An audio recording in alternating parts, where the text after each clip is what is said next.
I'd like to thank everyone for joining us here today. I hope that you all had a good first day at IPPE here in Atlanta. I'd like to thank you for coming to this WATT panel event, which is sponsored by our friends at DuPont. And during this discussion, we're going to talk about the topic, antibiotic-free broiler production isn't a niche market anymore. My name is Terrence O'Keefe. I'm WATT's Content Director for Agribusiness, and it's my privilege to act as the event moderator during what promises to be an interesting discussion for all of us. It's no secret to anyone in this room that the U.S. broiler producers are under increasing pressure to reduce antibiotic usage. It is also common knowledge that finding a way to achieve this while also maintaining consistent growth performance and livability has been a challenge. This event is designed to answer questions concerning changing consumer attitudes to antibiotic use in poultry production and the potential impact for producers of this reduced antibiotic use. We will discuss whether there are real substitutes for subtherapeutic antibiotics in development or whether healthy nutrition combined with improved biosecurity and complex management is the answer. I'd like to thank our sponsor for this evening's event, Danisco Animal Nutrition, which is part of DuPont. Danisco Animal Nutrition, DuPont's animal nutrition division, helps animal producers around the world maximize the return on their feed investment, improve livability, and tackle commercial sustainability challenges. The company achieves this by collaborating with producers to deliver optimized enzyme, betaine, and probiotic feed solutions. Danisco's approach differs from others in the way it combines these technologies, many of which are industry first, to form solutions that deliver superior customer value. I'd like to introduce the members of our panel tonight. Directly to my right is Dr. Bruce Stewart Brown, Senior Vice President of Food Safety and Quality and Live Operations for Purdue Farms. In addition to his responsibilities in Purdue's Safety and Quality Department, Dr. Stewart Brown is also responsible for oversight of animal health and welfare programs for Purdue Farms, which produces approximately 600 million chickens and 10 million turkeys per year. To his right is don't tell me I don't have the right page. Apologize. I get this response a lot. Yeah, it's Rich Kochmeyer, but I was looking for his bio, which, of course, I managed to misplace. Well, I can tell you that Rich is a consultant, and he's a principal for Strategic. And Rich is a marketing consultant, and he's worked with a number of very large companies throughout the world, helping them analyze what consumers want and trying to make the best guess at what consumers are going to respond to. And I believe one of the terms that he likes to use is consumerology. Consumerology Is the process that they use. And directly to my left is Dr. Greg Siragusa, Senior Principal Scientist for Microbiology for DuPont. He was responsible for developing the direct-fed microbial products offered by Danisco. Dr. Siragusa has a PhD in food microbiology from the University of Arkansas, and from 1990 until 2007, he worked for the USDA Agricultural Research Service in a number of locations. He was named Outstanding Lead Scientist for Food Safety Microbiology within ARS. And then finally, to my left is Dr. Stephen Collette, who's a clinical associate professor at the Poultry Diagnostic and Research Center and the College of Veterinary Medicine at the University of Georgia. Prior to joining the University of Georgia in 2004, he worked as head veterinarian with Rainbow Chicken Farms in South Africa and as director of Alltech Inc.'s North American Poultry Division. He has a particular interest in managing the health of the digestive tract to maximize bird welfare, nutrient assimilation, and performance, and has consulted with a number of integrators who have embarked on antibiotic-free production programs. To kick off today's panel discussion, I'm going to ask our panelists a few questions. A little bit later on, we'll open the floor to questions, and we will have a microphone, so when you do have a question, please raise your hand, and we have a couple people who bring a microphone to you. I wanted to ask Rich a question to kind of set the stage for us on how we've gotten to this point in the marketplace. Some retailers and food service outlets, Rich, have used the sale of chicken items raised without antibiotics as a point of differentiation for a number of years. Prime examples of this are Whole Foods for groceries and Chipotle for food service.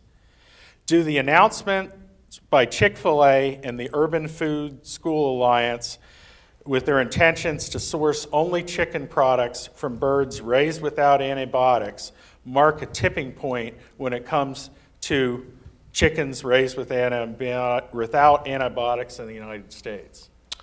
No, they don't represent a tipping point. See, the tipping point happened quite a while ago.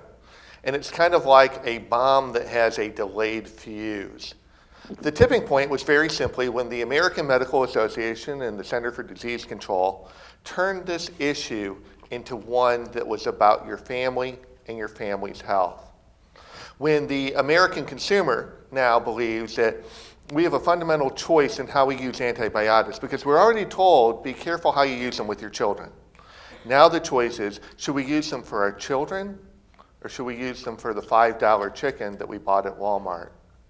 Should we use them for our loved ones, or should we use them, for a farming profit?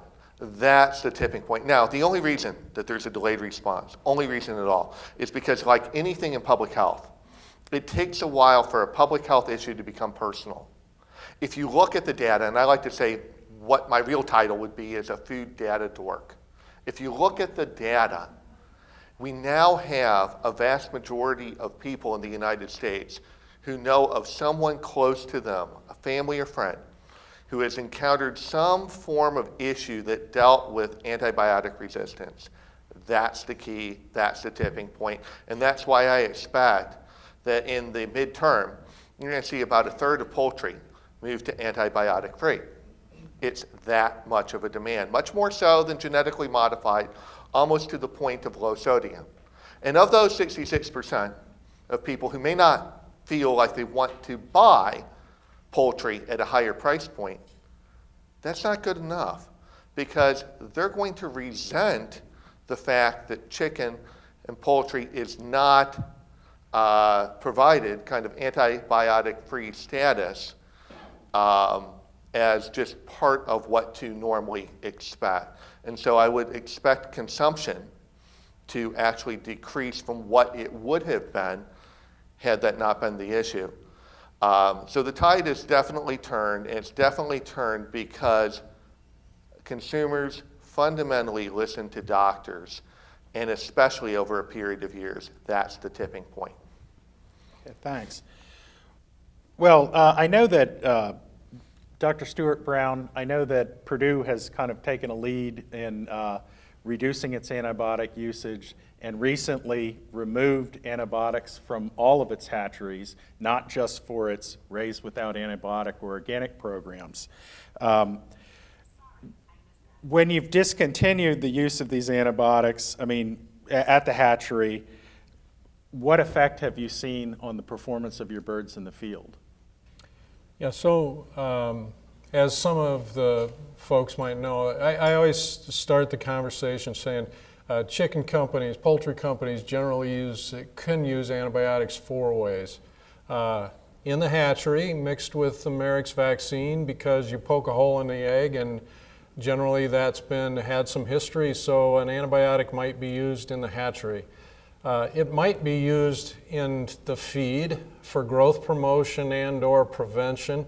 Usually that is a human type antibiotic or also approved in humans, and that's That's an interesting distinction, or useful. By the way, that hatchery product is generally also a human-approved drug. The third thing is to use ionophores, which are animal-only type antibiotics, classified as antibiotics in the United States, but by the way, not generally in Europe. That's the third kind. And the fourth reason might be to treat a sick flock, which also might be, generally is, a human-approved drug also.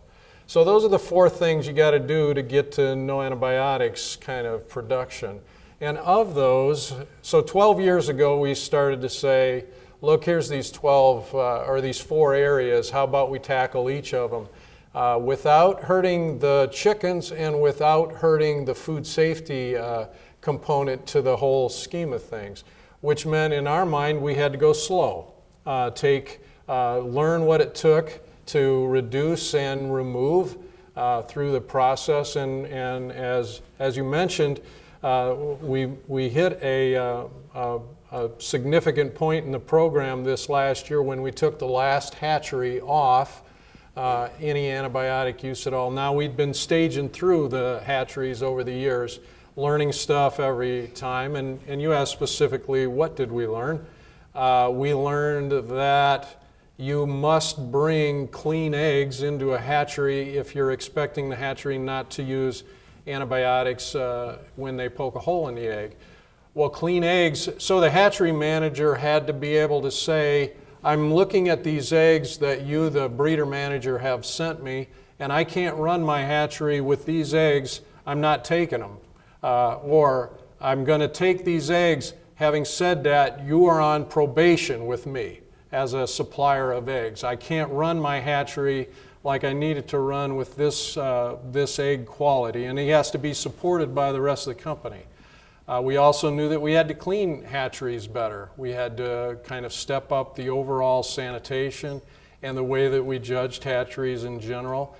We had to use a stricter approach as it related to personnel and procedures as we went through the hatchery process. So there was a lot to learn in the hatchery. We also spent a lot of time in the processing area as it related to airborne bacteria, potentially airborne bacteria, and things associated with that. So the hatchery, of all those 4 things I mentioned, I believe the hatchery piece was the most significant thing to work through, really, to get through.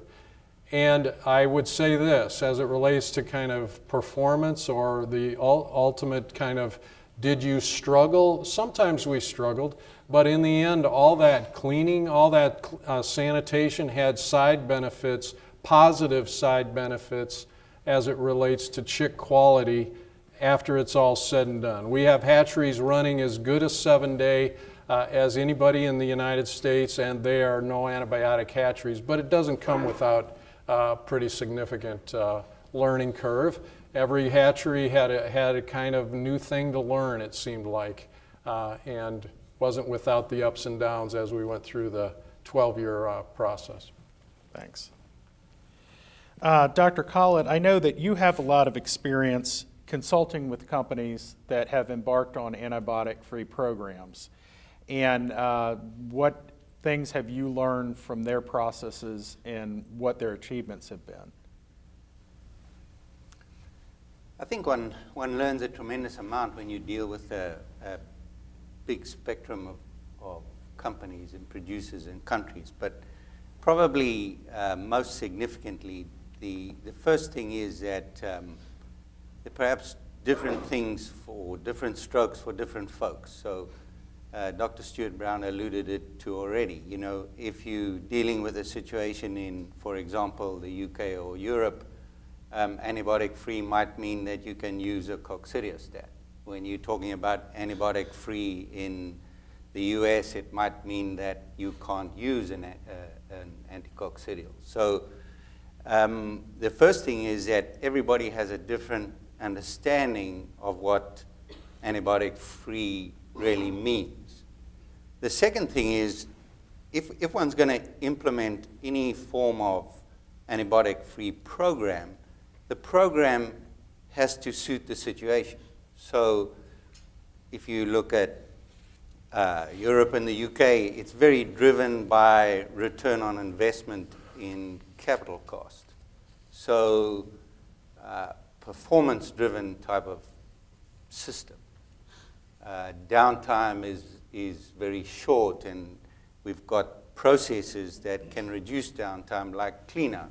When you deal with a US situation, it's very driven by marginal cost, and predominantly feed cost. So the focus is very different. And so a solution that you provide has to fit that system. And then probably, I think, the most significant lesson is that mechanical compliance at the level of the grower is probably, or the production system, be it a hatchery or a grower or a laying farm or a broiler farm, the mechanical compliance component is particularly difficult because it's a very big change for these people to implement systems that are A, a foreign concept, and B, obviously require a lot more input than the traditional type of growth system. Thank you. Now, Dr. Stewart Brown raised the possibility that some of the steps that they've taken in the hatchery to survive without using the antibiotics in the hatchery have actually improved chick quality. Dr. Saragusa, overall, do live performance of the birds and costs have to suffer in a raised without antibiotics program, or can birds raised this way perform as well as birds in traditional programs? So I think the collection of data, and as we analyze it retrospectively, is going to show that no, overall performance does not only not have to suffer, it's comparable in many cases. It's even better than on growth promoting positive flocks. I think what everybody mentioned tonight here indicates the great diversity in systems. And that diversity has all these different variables that when you take them together, that's going to impact whether performance is the same, worse, better. And it's the difficulty of trying to get new systems in place when people have never used these systems before. Customizing the program for where you are, what you're feeding, what the birds are genetically, and put all those things together in with the practices of an organization, their densities, their feed qualities, et cetera. All those variables together, of course, that impacts the outcome. But I think, again, if you look back at what the peer-reviewed data indicates, which is based upon experimental, highly controlled environments or actual field data, that you shouldn't come to the conclusion that you're going to get worse performance. And in fact, you should come to the conclusion that if done right, you can expect superior performance. Thanks. Now, Dr. Stewart Brown, you talked about the 4 places where you could potentially be using antibiotics in your growing program, and that you've evaluated each of those 4. In the other steps besides the hatchery, I mean, how does a producer go about evaluating the process and then making the improvements that they need to remove the antibiotics? Well, I can tell you how we moved through this. So we took these 4 areas, and I mentioned the hatchery piece. Actually, kind of the easiest component to tackle was the growth promotion. You just take those products out of your feed.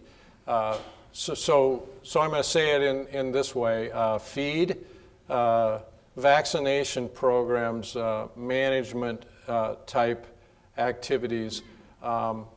So feed, we took some stuff out and put some stuff in.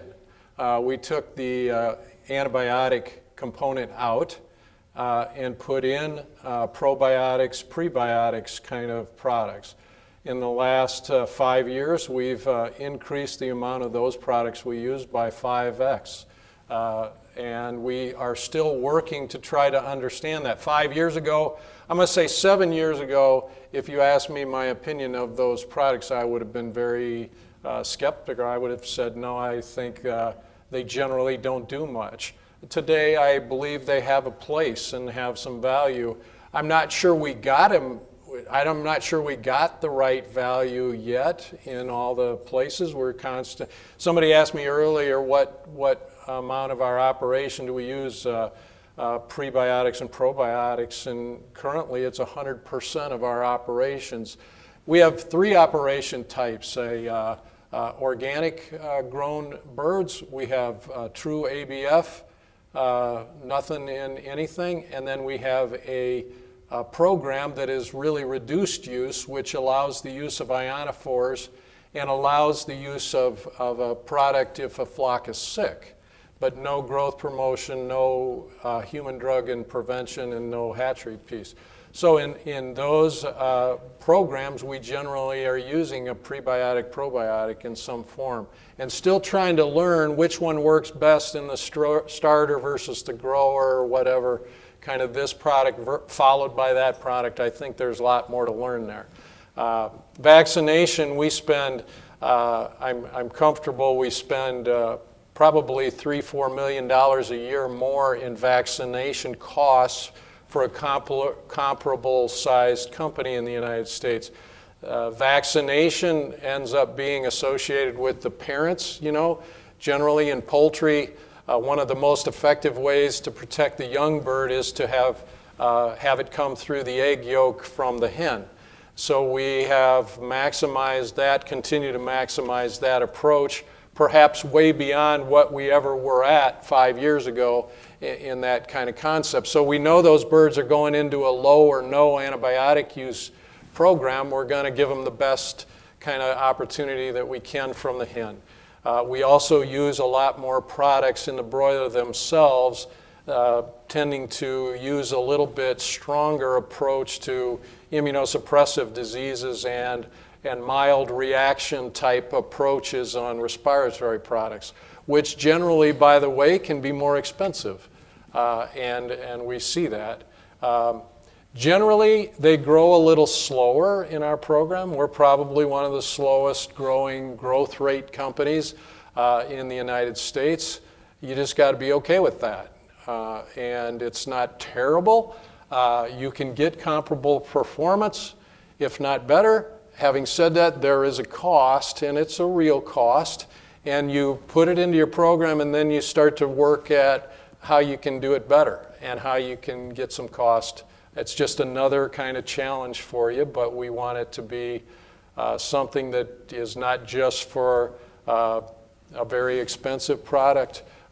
We want it to be capable, and we have been successful putting in a number of brands with that approach and relatively affordable. And so anyhow, those are some of the things. Well, that's interesting, because that I can say that I know I'm just a journalist now. You know, I used to play a poultry man years ago, and I was surprised to hear you say that actually removing the feed antibiotics for growth promotion was the easy part. Yeah. Well, again, it's about controlling, accepting perhaps a couple days slower growth, 2-3 days slower growth, and making sure that the intestinal tract, you have the best gut health approach that you possibly can have. And again, we've learned some things about all that to keep that intact in the absence of those products. I think there's a lot to learn, and we started 12 years ago. We're still learning today. Thanks. Now, Dr. Collett, I know I've seen you give presentations a number of times where you've described some of the programs that you've helped companies develop to provide the healthiest gut possible for the birds. Could you describe those a little for us here? Yes, certainly. I think gut health is a huge term, and it means different things to different folks. And I think from a a perspective of managing in a drug-free environment or raised without antibiotics, I like to separate it into two components. So we talk about the microbiota, the bacterial flora of the gastrointestinal tract, and then those predisposing factors that will influence the microflora. And I would put coccidiosis control into that category. So those are the two legs that one has to work with in a truly drug-free, antibiotic-free program. In terms of managing the bacterial flora, my approach is to take a sort of a HACCP product or chain of events that occurs and say at what point do we have critical control points and what are the risks involved. And I think it's important to realize that in our production system, like Dr. Stuart Brown emphasized, what comes down from the parent flocks is really the starting point of the meat birds. So the management program, if you're going to manage microbiota, really needs to begin up the chain. And we've realized this with the control of pathogens, and Salmonella would be a great example. We just haven't applied the same type of concepts to the positive flora. So for me, the first thing is seeding the gastrointestinal tract with the correct type of flora. We have a lot of processes in raising laying birds or broiler producers that make handling the gastrointestinal tract and the flora very difficult. We hand that down to the offspring, and so the offspring start on a bad footing. So seeding the gut down with the correct flora is, to me, the most important starting point. It can start at the breeder flock, or it can start at the hatchery. Unfortunately, now you're asking a very small seed stock to compete with a huge amount of organisms in the environment, the house environment, particularly if you're on a deep litter system, for example, in the US, where you're placing birds on reused litter. So you have to nurture those organisms and get them to compete or outcompete or create the right environment for the evolution of a bacterial flora that's suitable. So we seed down the flora and we nurture or feed those flora so that they can then become competitive in the gastrointestinal tract. And then, like any agriculture, if you plant seeds and you apply fertilizer, you're going to be inundated with weeds.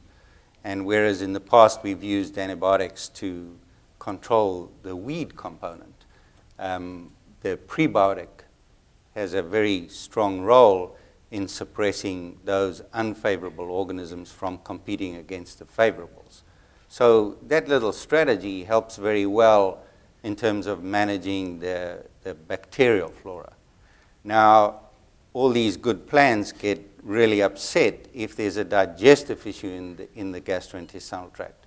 So anything that challenges the gut health influences the passage of nutrients. Once we influence the passage of nutrients or digestive efficiency, it upsets the normal ecology of the gastrointestinal tract. And that then creates havoc with the bacterial flora. So coccidiosis control becomes absolutely crucial in this process because it influences then the efficiency of digestion absorption and consequently affects the flora. Now, as a purist, I'm talking about not using ionophores, and I also believe that using chemicals is not a sustainable way of controlling coccidiosis. So that leaves you then with either coccidiosis vaccination or the use of a non-antibiotic ionophore type product, or a product that works like ionophores. And that's really been the legs of this control program. There's opportunity to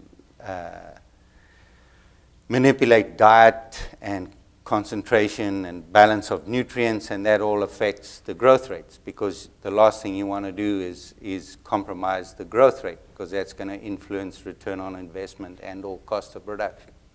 So, you know, that really forms the basis of what I would call an integrated program, and some of it's going to apply in some operations and others in other operations, and in some cases you're going to need a whole plethora of interventions. Thanks. Now, Dr. Saragusa, I know with your years of research in the area of gut microflora, the question I have is, are we ever going to optimize bird performance if we don't optimize the microflora of the gut of the bird? And how close are we to doing that? So I wouldn't state outright that just optimizing the flora is going to optimize performance for a lot of the reasons that you just said. There's so many other factors, but I think if you just look back, not even 10 years ago, 5 years ago, we knew so little about what was making up that microbiome. There was a lot of work done, a lot of publications, but it stopped at a number of samples that would actually reflect the whole biology. Well, now, as of about the last 2 to 3 years, we're in an era where we can, through high throughput sequencing, DNA sequencing, we can learn what's not only there, what proportions of organisms that are there, but we can do it in big numbers.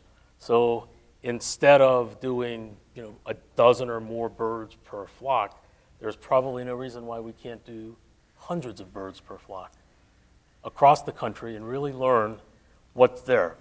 And then from that, I think the next step is optimizing or correlating all that data with performance that's specific to a geography, a climate, and a food type, et cetera, and genetics.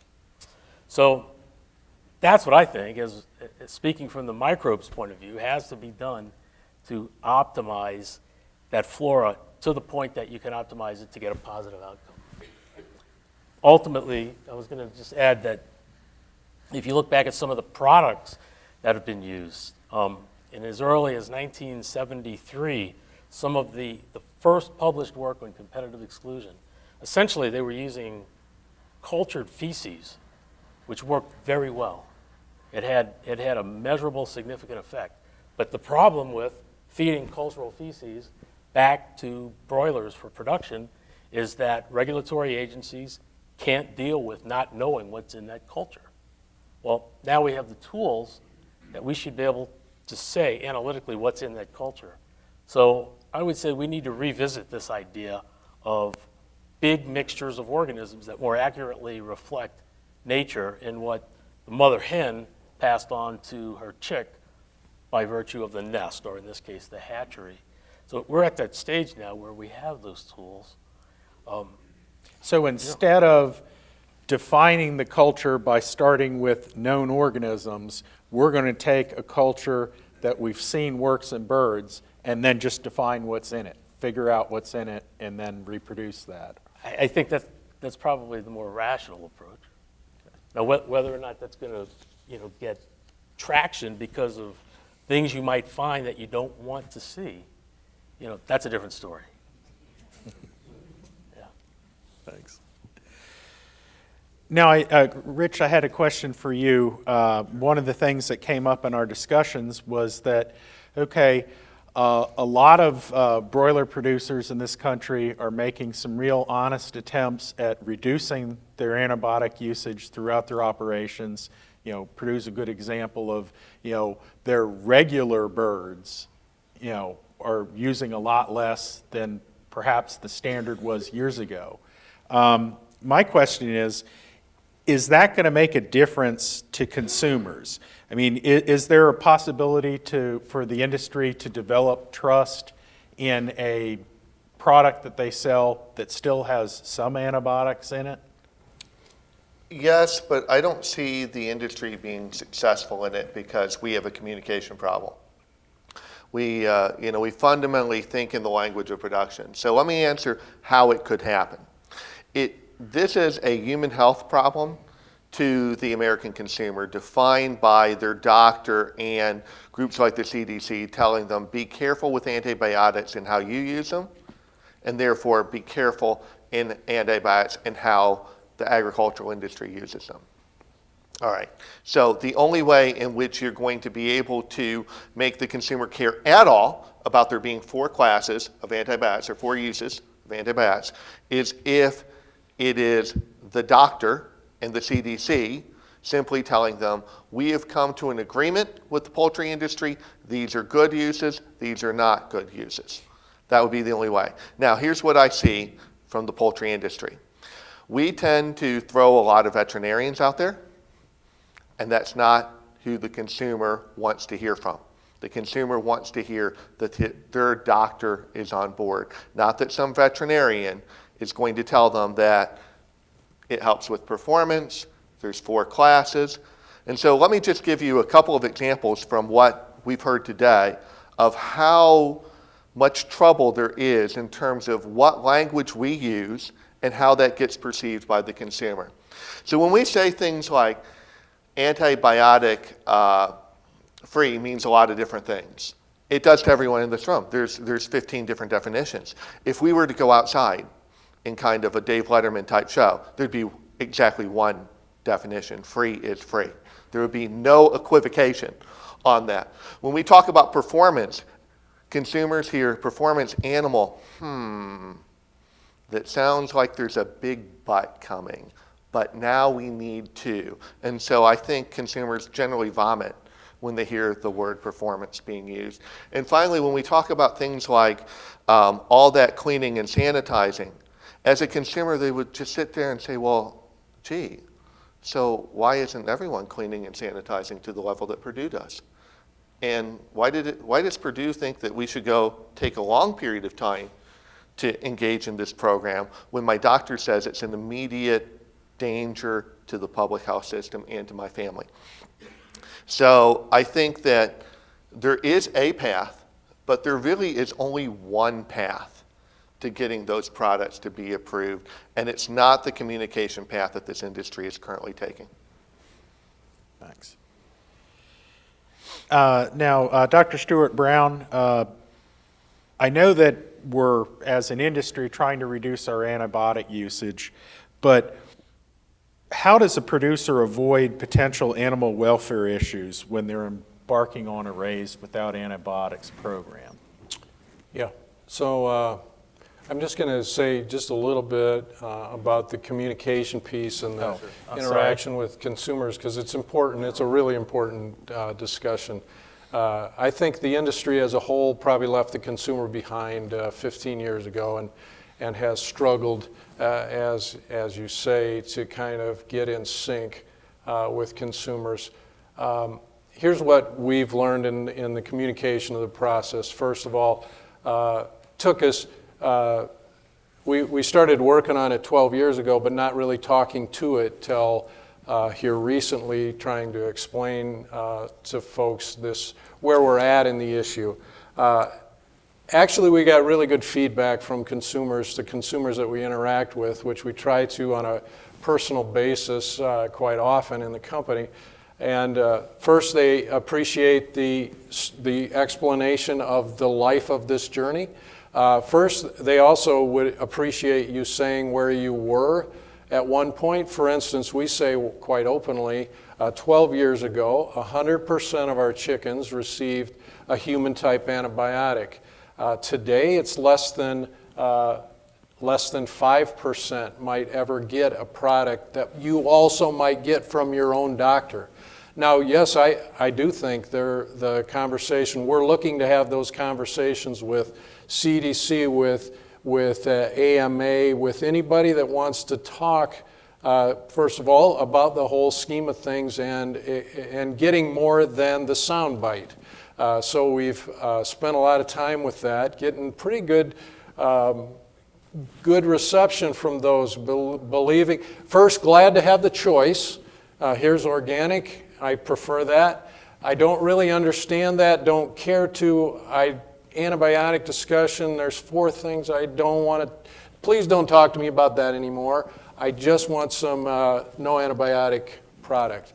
Or, I get that, appreciate you spending some time getting those human-type antibiotics out. I like what you've done here. Thank you for the explanation. I get it. And I'm glad with that particular class of drugs. To have no action was not acceptable. Obviously, talking down to them in some ways was how they perceived it. So let me then go on to this question. Here's the deal. I don't think ABF production, I'll call it ABF production, works in some areas to near the level it works in other areas, and and on some farms versus other farms. And we're working to understand all that. If a flock gets sick, and an antibiotic should be used for the chicken, it's best for the chicken for that particular farming situation, and by the way, for public health, to appropriately treat that flock, we're dedicated to doing that.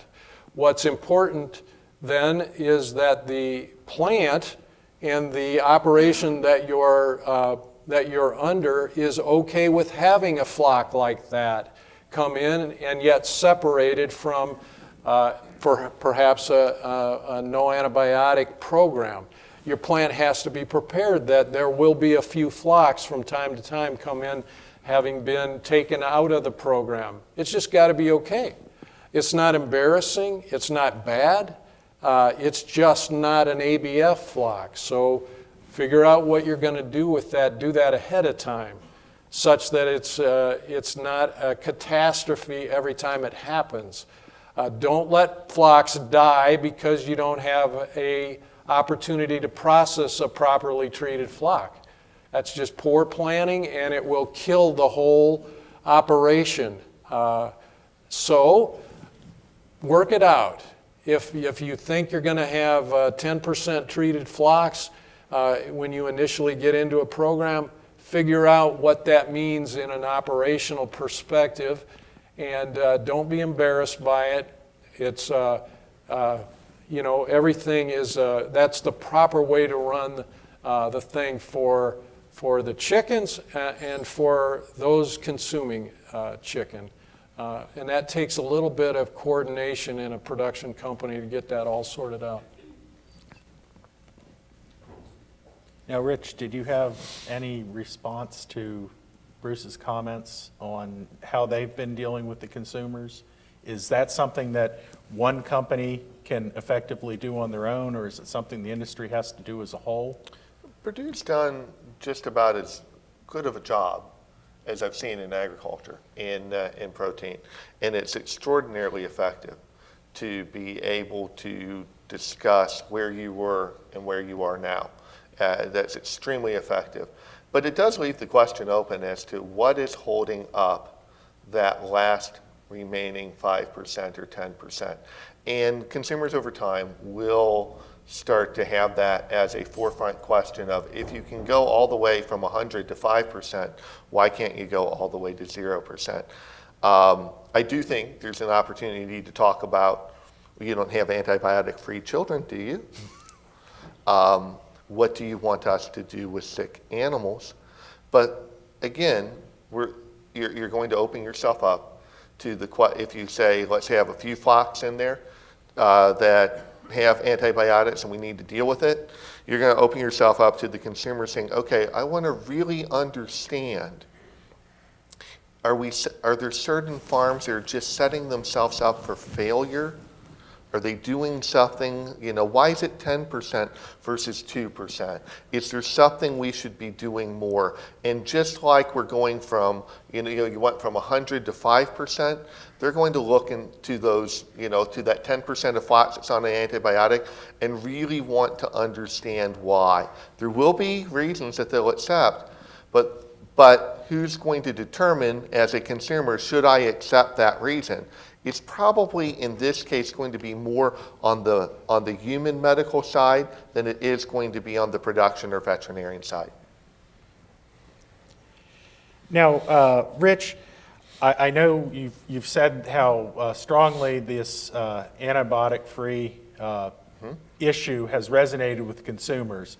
Could you put it into perspective, when we talk about other things that consumers say they're interested in, like environmental sustainability, food safety, price, convenience, where on that scale would antibiotic or raised without antibiotics fit? Very high, and if you look at the signals and the electronic intelligence on consumer sentiment, it really is an issue that has a lot of a back burner to it.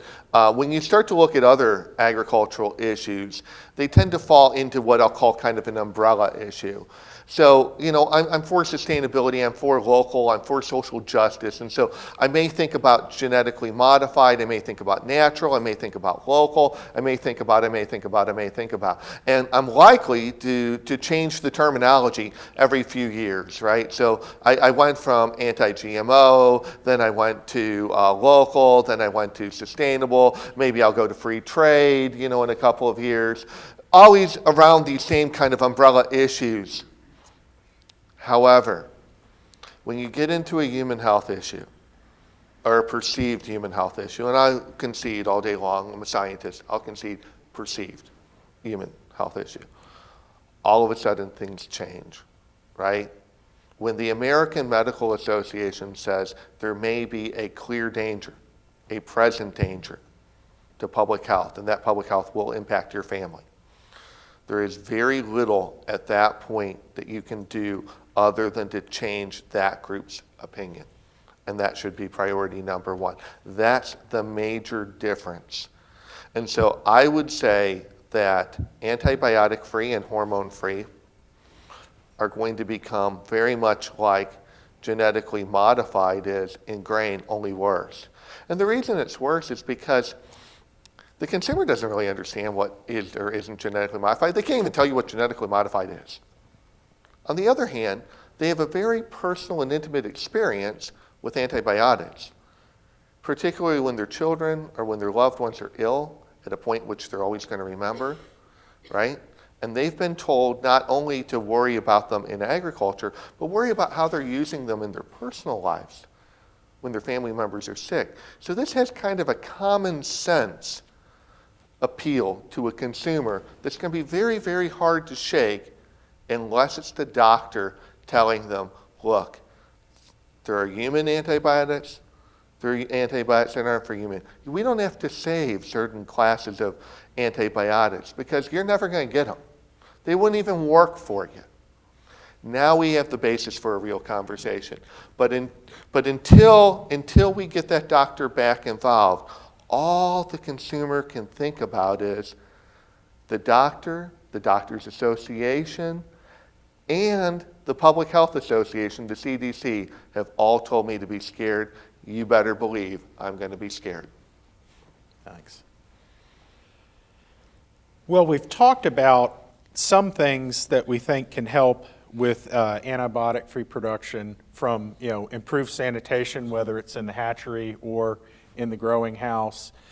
We've also talked about the use of, you know, some, you know, direct-fed microbials or, you know, the old competitive exclusion approach. And I was wondering, Dr. Siragusa, you know, besides the direct-fed microbials, what other feeding strategies, you know, are available to producers to help with antibiotic-free production? So within the definition of DFMs, if we think about what direct-fed microbials do, if we take bacillus, for example, because they make thermal stable spores, which are an advantage for feed composition. What they actually do is, in the microflora, of which there are the microbiota, of which there are hundreds of species, there are subspecies of those hundreds of species. So now we go from hundreds of species to hundreds of subspecies. We have 10,000 different varieties, 10,000 different colored Lego blocks, if you would. And what those little blocks do is most of them secrete something into that gut environment in order for them to live. So again, looking at it from the organism's point of view. Those things can be antimicrobial substances that will inhibit E. coli, Clostridia, or other bacteria, but they can also be enzymes. And those enzymes are secreted by organisms so that they can make a living and eat what's in their environment. So by the same token, we can feed exogenous enzymes. And that's been done for many years. Enzymes that actually release nutrient value are enzymes that cut down the size of polymers into monomers that can be used by both the microflora and the host, the chicken. So enzymes. Other things like betaine, things that affect the osmolyte concentration in the gut, can go along. When you feed all of these things together, DFMs, enzymes, osmolytes, then you have something that you can use and you can customize depending upon your specific needs. Again, knowing what the microbiota is and how it correlates to positive production, I think ultimately will let you customize and put together the right set of Lego blocks. Now, will that right mix depend on the diet? And I know the diet sometimes depends on the geographic location of the operation. Yeah. So I don't want to make a statement as a nutritionist. I'm not a nutritionist. So if anyone in the audience can address this better than I, maybe that's a good question. But I think it goes without saying that given the diversity of feedstuffs across, say for instance, North America, there's every reason to believe that we need different adjuncts for different geographies. Okay. Has that been your experience, Dr. Collett, since you've worked around the world? Yeah, it's interesting. I nearly made a comment or introduced some more discussion earlier on. I think that it's very relevant that we pretty much in our infancy in terms of this as a science. And what I'm concerned about is we have this tendency, and my students will recognize this, we have this tendency to introduce a problem to solve a problem instead of solving the problem. So we have a problem, and this problem relates to generation of some, let's call it chemical in the gastrointestinal tract. And so now we take that chemical and we want to add it to the system. Instead of saying, how do we get the system back to manufacture this chemical? Does that make sense? So I think that where we're going to go with this is we're going to move away from what I call senses. So we've got these mechanisms of determining what organisms are there. And really we've come to the point, I think, where who's there doesn't really matter. They share genes and they distribute them out into the population. So we see tremendous variation in population of organisms. But if we look at the gene, they're pretty consistent within the gastrointestinal tract, first thing. And secondly, it's become who's working, not so much who's there. That's become really important. And let's take an example. If we take Clostridium perfringens, and we put Clostridium perfringens in a stagnant growth phase, and it's in a stagnant growth phase because gut health is good, digestion and absorption is good, this organism's surviving in the distal part of the tract, there's very little nutrient for it to survive on, and so it's just ticking over, and it's not in growth phase. It doesn't produce toxin. When we have an upset, let's say we have a cocci challenge that upsets digestion and absorption, and we get an increased nutrient through flow to the back end of the gut, where the pH is suitable for this organism, its environment is pretty stable and it's pretty suitable for it, and now we start to feed it, it very, very rapidly goes into exponential growth phase. This is a problem for us because in exponential growth phase, this organism, as you know, produces a huge number of toxins or enzymes. That's where our problem arises. So, I think we've got to morph beyond who's there and look at who's doing the work and what are they doing. And then go back to say, okay, now, if these guys are doing the work, why are they doing the work? And that takes you then back to nutrition. I mean, if you've got a high protein diet and that protein happens to be animal protein, and the Clostridia that produces toxins that causes enteritis likes to live off that type of protein, you've predisposed yourself to a problem. So clearly then that brings the conversation back to nutrition, ingredients, and how do we handle those. Why do we have this nutrient not being digested and absorbed? And I mean, that goes back to basic physiology. This bird has a very short intestinal tract. It's designed like that so that it doesn't carry excess baggage so it can fly. Now when you suddenly select it for rapid and perhaps vast intake, you maybe overload the system. So if you go back to what Dr. Stuart Brown says, if you slow that growth, effectively what you've done is you've reduced the intake. If you reduce the intake, you reduce the overload. If you reduce the overload, you reduce the nutrient for the Clostridia, and then you change the function or the replication rate of that Clostridia. And now, whether it's there or not is no longer a big problem, because, I mean, these are organisms that we see are present in almost all animal species as part of the normal flora. So it's not who's there, but who's operating and what are they doing. I think that's the next level in terms of where we're going to get, moving from microbiome to metabolome. A lot more difficult from a scientific perspective, but with the modern technologies, I think that's where we're going to be. Good. A little different twist to this, or it's a really simple, simpler departure from the discussion, but it has to do with feed, and it's perhaps debated to some degree. But from our perspective, one of the things that needed to happen in feed in general was the removal of animal byproducts. So 5 years ago, we decided that to be successful, to optimize success in no antibiotic and no reduced use antibiotic pieces, all vegetable diets needed to be a component of that. And in fact, across the world, you'll find them often together. That always kind of confused me at 10 years ago when I started seeing that. Were those two separate kind of marketing messages, or were they of one in this? Or are they a component of being successful in low or no antibiotic use? And actually, it's still kind of a little bit gray in a way. From our perspective, there are some other reasons we believe that all vegetable diets have been valuable. The traceability is really tough on them from a food safety perspective. They tend to be, animal byproducts can be high risk.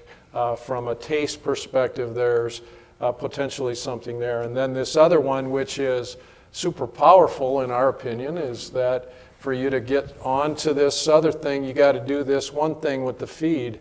And again, I understand that some people will run some no antibiotic programs and keep meat and bone meal in. What I'll be interested in is after you run it for a longer period of time, when you get in a problem, here's what happens. When you get in a problem with gut health and you're running meat and bone meal, it'll frequently be the first thing that gets pulled out in order to see if that allows the gut a better kind of stability. And in our mind, that wasn't worth messing with some years ago. So we, part of our stated program to evolve where we needed to go had to do with all vegetable diets. It's actually 3 or 4 different issues, not 2. There's maybe 2 choices, but those choices have multiple issues to them. And what they matter and the rank priority that they matter differs by customer segment, not just in the U.S., but if you look at the U.S. versus the United Kingdom, for example, so you keep 2 English-speaking countries, those same customer segments would prioritize those different components of antibiotic-free radically different, even though everything else will look very similar between the two. So it's a relatively complex issue outside of the issue of if the doctor says don't do it, I won't do it, unless it requires work. The interesting thing to me, and the question I have to ask is, of course, Purdue has rendering plans.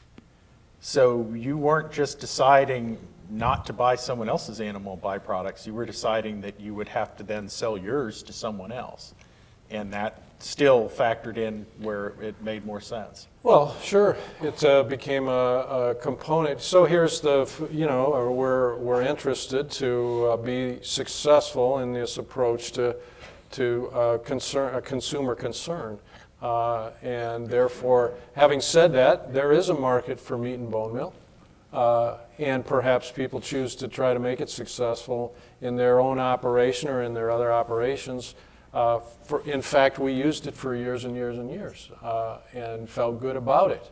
Minimized the issues associated with it as we understood them, but you learn stuff all the time and you make the appropriate kind of decisions as it relates to this very kind of significant consumer issue or consumer concern, and that's something we feel really good about as a company doing that. So, Well, thanks. Now, I've been monopolizing the panelists' time so far, and we've reached the juncture of our program where it's time for you to ask any questions that you have. If you do have a question, please raise your hand and we'll bring a microphone over to you so you can, right up here first. Oh, no, Jeff went to the other one, so. State your name.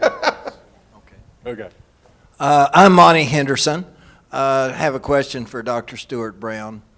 When you removed your hatchery antibiotic and also removed your growth promotant, did you make any changes at all in your sanitation and clean out programs in the poultry houses where your poultry is being grown? Did you change frequency of clean out or change wash down and sanitizing of the houses? well, that's evolved strong. It's been evolving and a discussion for many, many years about the best approach to that. And here's so it's been a project, and it's been a project component, a part of how to be the best, most successful in the reduce or no antibiotic program. Generally, we windrowed. We are a fan of windrowing. And have done more and more and more of that, and more of it in those no antibiotic programs than we had in the past. We clean out more than other people. We have believed that was the right thing to do for a number of years for a number of reasons. We have specs on litter that are pretty stringent for new litter. As many of you know, this is a production kind of thought, but many of you, I assume, might be in production, that some of your worst gut health flocks come on brand new litter. Now that seems weird, maybe, to those of you that don't deal with that, but moisture control in brand new litter can be very difficult. Some, if you don't control the moisture of the litter that you put in the new house. You have to have a spec around litter moisture. Perhaps a number of you do already, but I bet if you're moving the way we've moved, I bet you get one associated with here's what new litter's got to look like. The second thing is you will have to work with ventilation and moisture control like you have likely been doing on new litter anyhow to make sure that it leads to minimum ventilation in houses because there's generally not much ammonia, right? New litter has very little or no ammonia component to it. All of a sudden, ventilation rates become very low because you're not trying to control ammonia. Well, you've got to ventilate for moisture, and I think most people are learning that in every aspect of the thing. So there have been a number of things.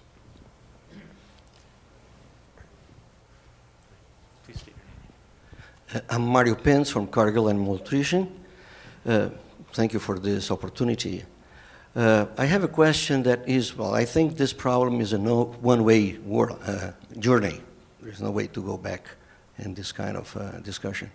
But my question is a poultry industry that is strongly cost-oriented. How we will be dealing with this when we know that when we need to change paradigms, we will have to revisit things like downtime, density, and all the things related to the cost of the production, number of birds per people, numbers of birds per square meter from the breeders, how the poultry industry that has the only way to identify the best and the worst is based on cost, how we will be moving one step further. Purdue is showing for us that they are in this journey for 12 years. All the poultry industry in the world is prepared to spend 12 years spending money and just taking a little bit of advantage on the marketing, because that's one of the points, because we are trying to tell what the humans are looking for at the beginning. So how do you, on the podium, would tell me how to change paradigms from cost to really what the society is expecting? I'll take a shot at that.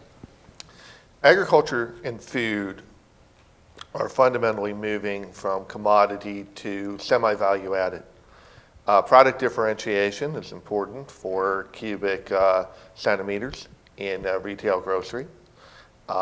You're seeing retailers move from having 2,000 items or SKUs to an average of, well, it depends on size. You go 14,000 or 30,000, depends on the size of the retailer, but it's certainly a 7x increase. The number of SKUs, for example, that Purdue will provide to the consumer is greatly increasing, and that gives you a revenue opportunity. So I don't think that you're going to find that, and it'll fragment the market, and that's the hard part, right? Is what percent of that market will be willing to buy a premium product? I think it's clear that as this issue, antibiotic-free and other animal health issues come to the forefront, we can expect a certain amount of lowering of protein, and in this case, poultry consumption. I think the bottom end of the market will both be frustrated that they can't get exactly what they want, and they'll view some of these issues as being not, taste, preference, quality, but I kind of think that should be for all poultry, but I can't afford it. And you'll also have some that's tied to cost. So, the goal is to continue to differentiate your product, continue to hit narrower and narrower segments of the consumer population, and to move from thinking as a commodity and production operation to a consumer-centric and marketing organization. That's how you'll be profitable. By the way, that's not just true in poultry, but you're seeing that across all consumer packaged goods. Yeah, we would echo many of those. Of course, our history is all about that, is what is compelling to the consumer, have a relationship with the consumer, get as close to them and interactive with them as you can possibly get. Listen to them, be respectful of them, understand that we will move in a direction in the absence of regulation. It doesn't have to be a regulation for us to, let's say, move our programs. At the same time, then it has to be compelling. It has to be something. We would not agree that it's all about cost and price. We believe that if you have compelling components to brands that the consumer trusts, and that when you're checked out, you check out well, and that they are truly believable and consistent, and you've communicated them in a way that the consumer can appreciate, and that third-party advocates are also moving with you and understanding what you're doing. We believe that consumers will pay you back for that. Yes. Gerardo Morantes from Cargill, and I want to thank the panel for the great insight into your experiences. My question goes back a little bit to the issue with the American Medical Association.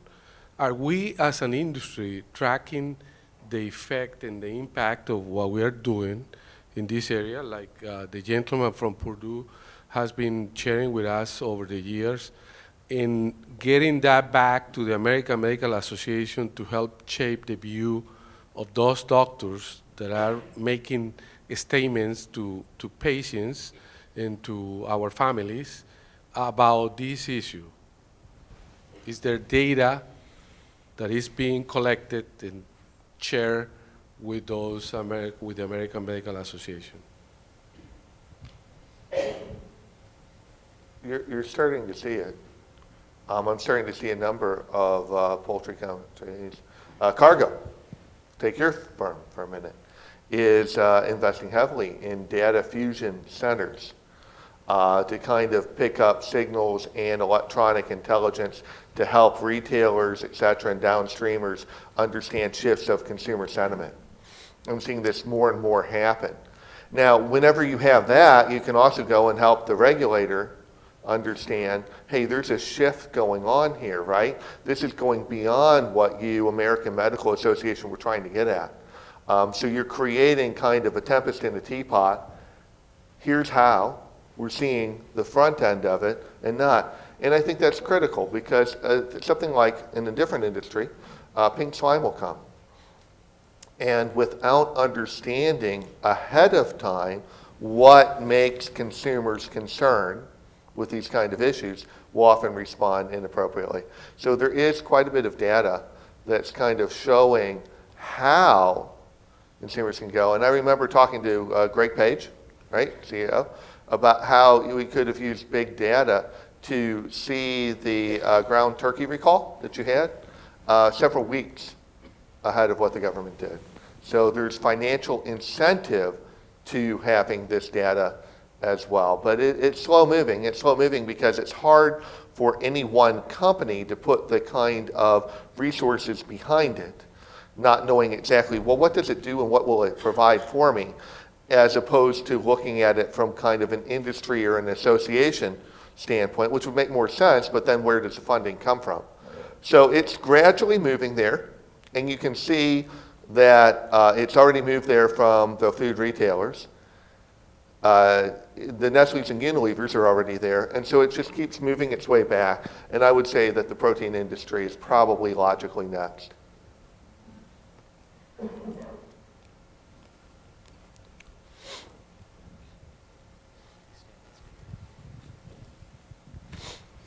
Eric Gonder.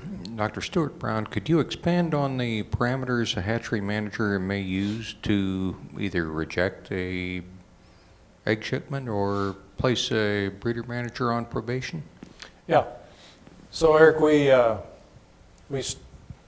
always had kind of an egg grading, egg quality feedback mechanism in the company based on the obvious visual things associated with bringing eggs into the hatchery. But it was always, it tended to be used, and you might recognize this, it tended to be used as a defensive opportunity. So I'm bringing eggs in from a breeder operation, and all of a sudden my hatch is struggling, or one of my metrics is struggling. I, as a hatchery manager, start to do egg pack correction forms on a routine basis and start to feed them back. Basically analyzing a significant amount of egg buggies and looking and quantitating the amount of dirties and the upside downs and the toe pokes and the various three other things on the form. And all of a sudden got a stack of 30 of those correction sheets in order to fax in those days back to the breeder manager and say, and also copy as many people as you possibly could in order to kind of make sure that you understand that the problem I'm having is not my own. It's being brought to me. Okay, well the discipline became we're going to do those egg quality checks on a routine basis. And matter of fact, your part of the nice thing is that when you have a string of really good quality, high quality egg pack, you actually send a message to the breeder manager that you appreciate those great eggs that they've been sending them. So it's not just it's not only beating people up but it's also, of course, giving them a carrot once in a while and kind of appreciate. And the other part of that is involving a higher level of management in the appreciation of the ongoing egg pack assessment program, putting a scorecard together, running it all the time, saying when it's good, and knowing that you appreciate the good times as well as perhaps when you're struggling a little bit. It's just cultural. It's just a little bit of a cultural shift, you know. Do we have other questions? Question? Yes. Actually, for Dr. Stewart Brown, is there a microbial component on that list? You know, Gray, we've done a number of lab approaches to egg pack assessments, and in the end, we feel like a visual. First of all, is we can run it dependably. We can run it. We can do as many as we want. Gives us a good feedback. At times, we've moved over back to the microbiological assessment, like centimeter square sponge of a certain number of eggs, and doing CFU, total plate count, and or E. coli kind of numbers. And those at times have been, we launch into those, but not on a routine basis.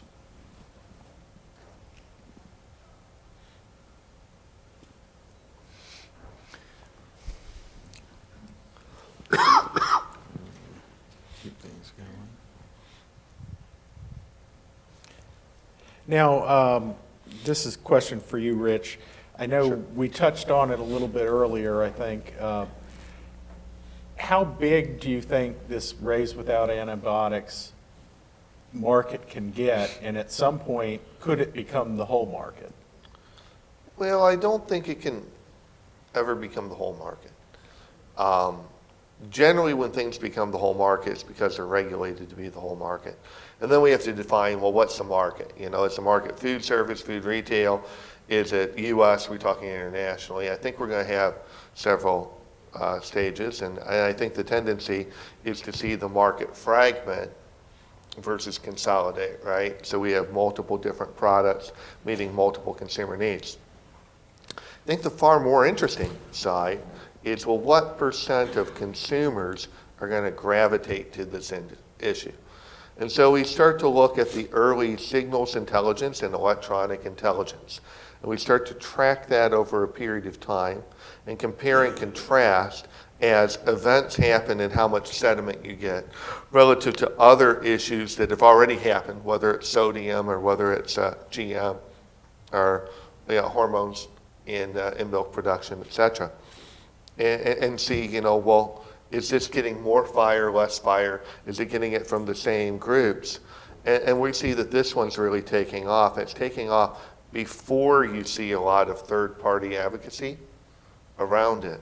So, you know, we're anticipating this to be rather large. It's a very easy thing for a food retailer to go antibiotic-free.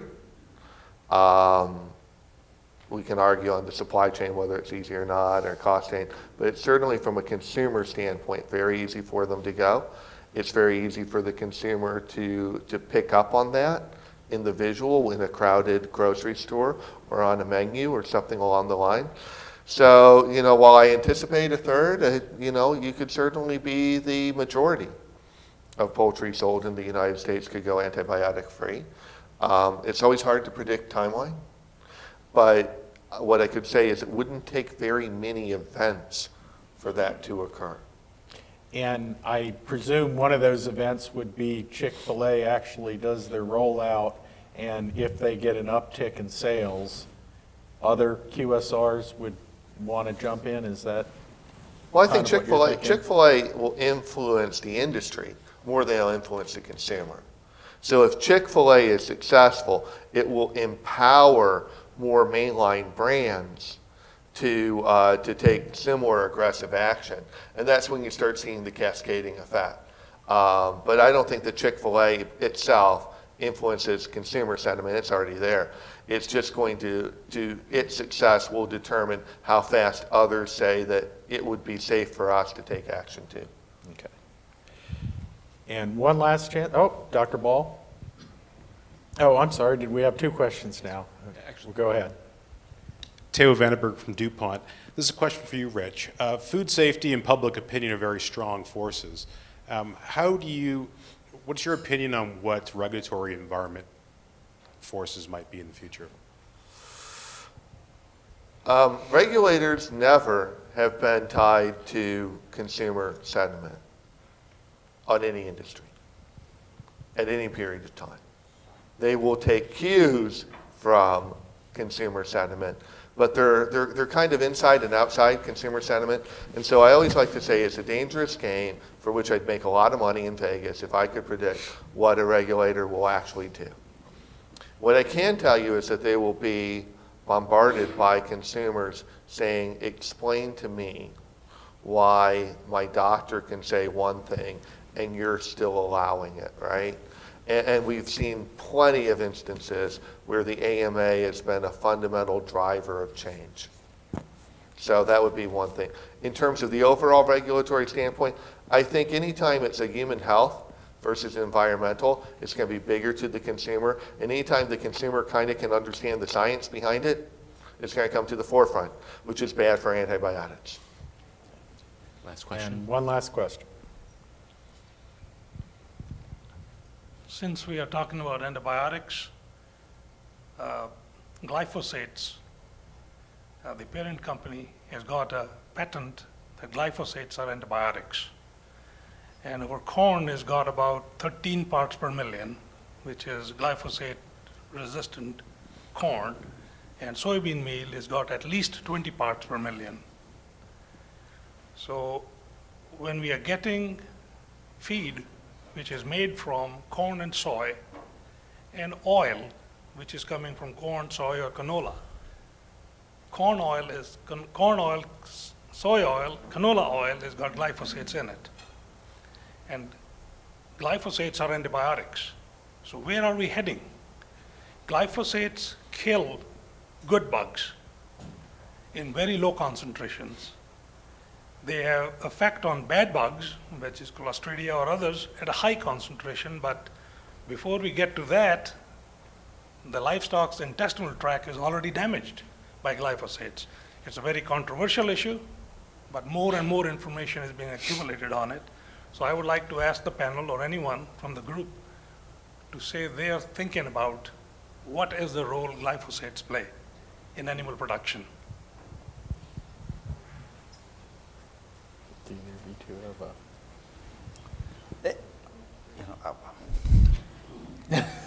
There are a couple of issues. I mean, first of all, if you start to look at any alternative approach to the use of antibiotics, most of those involve products that have an antimicrobial effect.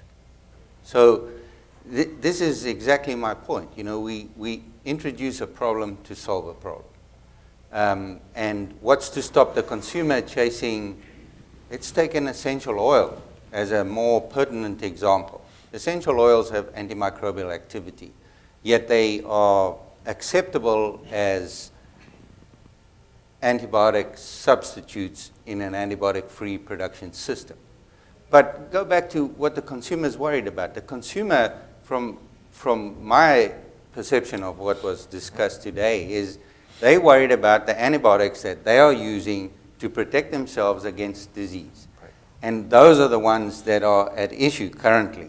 I'm not for 1 minute saying that maybe down the track those other ones are going to become an issue, because the consumer has this tendency to shift focus and it changes with the wind. But currently it's the antibiotics that they see as being prescribed to control disease in the human population.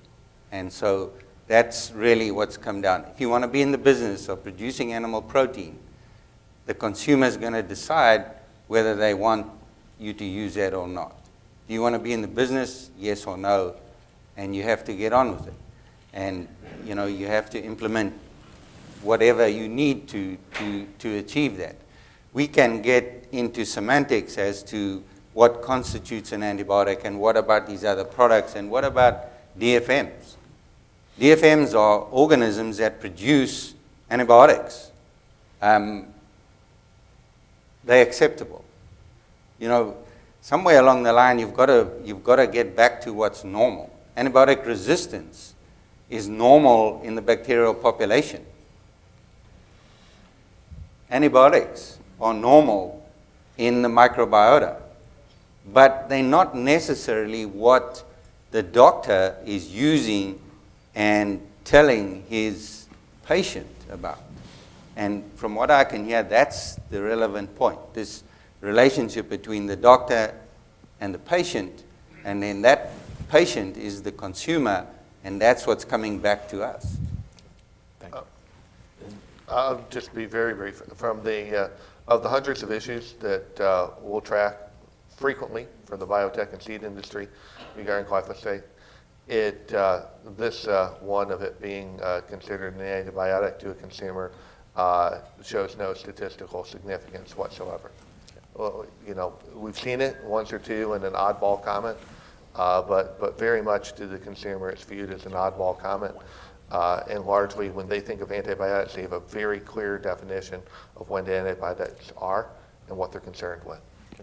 So just to add to something that brought up about antimicrobial resistance, and it's an interesting phenomenon, glyphosate, but if we just think about it again from the microbes' point of view in nature, they're constantly undergoing biological warfare with each other, germ warfare, on a scale that is, you know, unmatched anything with human enterprise.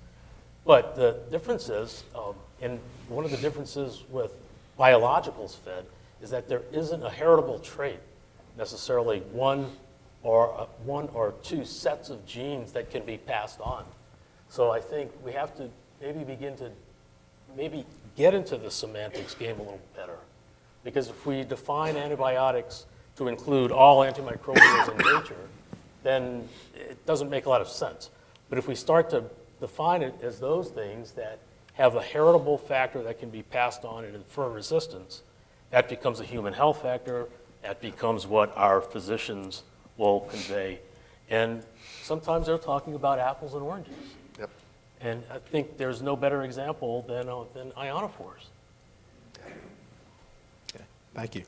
Now I'd like to invite one of our sponsors, Andrew Harker, CEO of Danisco Animal Nutrition, to make a few words, or say a few words. He had some things. And while he makes his way up, I'd like to thank our panelists for their interesting discussion, and I'd hope you join me in thanking them.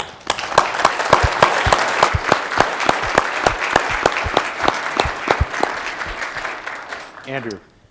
So I'm Andrew Harker. I lead the animal nutrition business globally. I know that I stand between you and your feeding your microbiota, so I'll be very brief.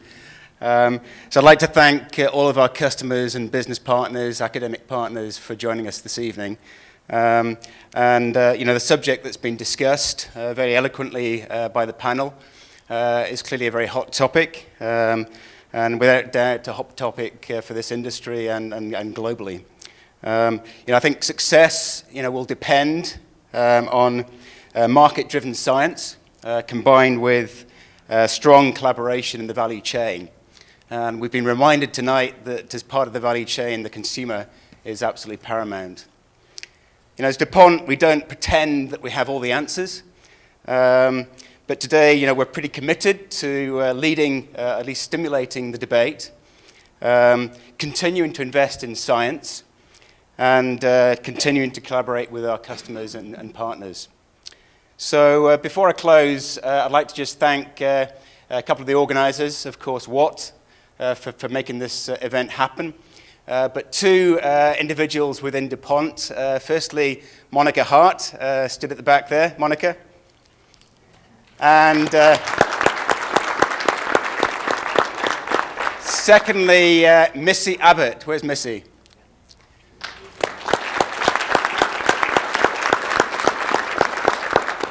So for Missy, this is a rather special moment because this month, perhaps to this day, she celebrates 15 years of service to this business. So we've got a small gift there for Missy. And as you probably gathered, Missy joined the business when she was around 10 years old. So, so thank you. Thank you.